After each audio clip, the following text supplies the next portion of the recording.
speaker. Our next speaker is well known. Joseph Hammerstrom, and is a candidate for Bachelor of Science Electrical Engineering. The title of his talk is Total Electron Content Variations in Correlation with Seismic Activity over Japan. Hello, I'm Joseph Hammerstrom, as Dr. Conley said, and my talk is Total Electron Content Variations and Correlations with Seismic Activity over Japan. So, surprisingly, the seismic earthquakes isn't very well known, but so we can't actually predict them. So it's very difficult. So recently, some work has been done in the past 10-15 years on this kind of stuff by Dr. Kosuke Heki in Japan, Hokkaido University, Japan. And he's relating seismic activity to the ionosphere and some parts of that. So my goal was to continue his work. You'll see some of what I did later. So what I'd like to talk about today is the basic physics of the I'd like to talk about the basic physics of the ionosphere, total electron content, and also I'd like to talk about the Japan GeoNet system, the program I developed, and also the correlation between TEC and seismic activity, which I'll explain TEC later. So earthquakes are just the deformation of the crust of the Earth. So you see that it happens multiple ways. You can have tensional stress, compressional stress, and also shear stress. These all create an electric field which change the ionosphere, which is just electrons. So they make change to the ionosphere, which we'll see actually see the simulation I'm going to show you. So let's talk about the ionosphere. So when the sun emits radiation, emits ultraviolet radiation, which hits the Earth, that knocks off electrons from the Earth, which head up to 100 to 1,000 kilometers in height above the Earth's surface. That is the ionosphere. The main importance of the ionosphere is for radio communication, such as like AM radio waves. They can go further because they can bounce off the atmosphere, which you can see in this picture, go like that. But some radio waves, depending on frequency, usually go through the atmosphere like that. So, but recently, scientists have begun to correlate activity in the ionosphere with actual seismic activity. Let's talk about what is actually causing that. You can see the TEC, it's the total electron content.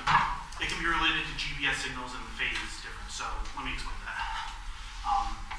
The time difference between when a signal is sent and received, a GPS signal, can be measured, and that relates to how many electrons the signal went through on the path from the receiver to the satellite, or vice versa. So you can see that's called TEC, total electron content, and that can be changed from multiple factors like the solar activity or the Earth's magnetic activity. So I want to this is exactly what you'll see in the simulation later, but not exactly. I think it's just a drawing.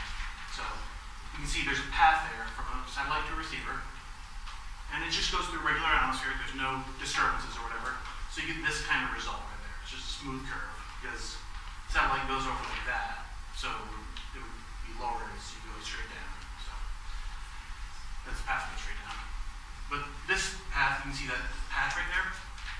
That's a disturbance in the atmosphere, probably due to an earthquake, maybe something else. But you'll see that causes fluctuations and enhancements and depletions in the atmosphere's TEC, which you can see from this graph. It enhances, depletes, and fluctuates. So this is what the movie's going to look like. You'll see this area that I'm looking at, all colored in. You'll see different colors in here. So there will be blue, yellow, red. Each of these colors represent a level of TEC. So red is a high TEC, blue is a low TEC, and yellow is somewhere between.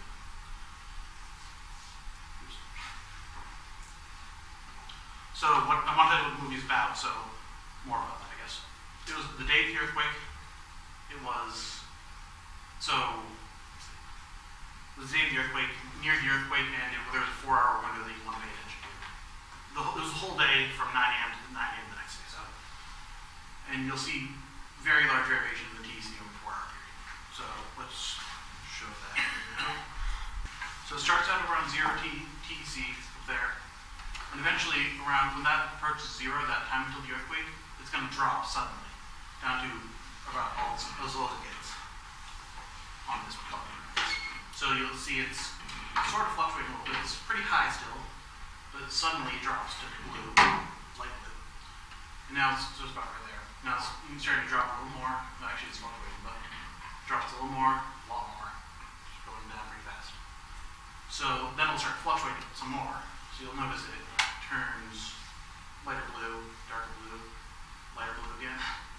Just keeps doing that until, and it works its way up, but it still fluctuates. So you'll notice it's still fluctuating a little bit. It fluctuates for most of the movie. So, and it's at yellow right now. So it's going to keep going up and keep fluctuating like that. So it's basically increasing, decreasing over and over. And that's exactly what you expect to see during an earthquake, these fluctuations, just up and down. And maybe it has a constant path going up, but it's mostly going up and down. Well, no. It's fluctuating a lot, basically. So eventually it levels off. I'm not sure if it has the data, but I'm pretty sure it's just supposed to level off. So it's still fluctuating though. It's pretty high. And it's about to level off soon. It fluctuates a little more, ends at 9, so now it's leveling off. It's actually going to fluctuate more after this. And then it's going to level off right now.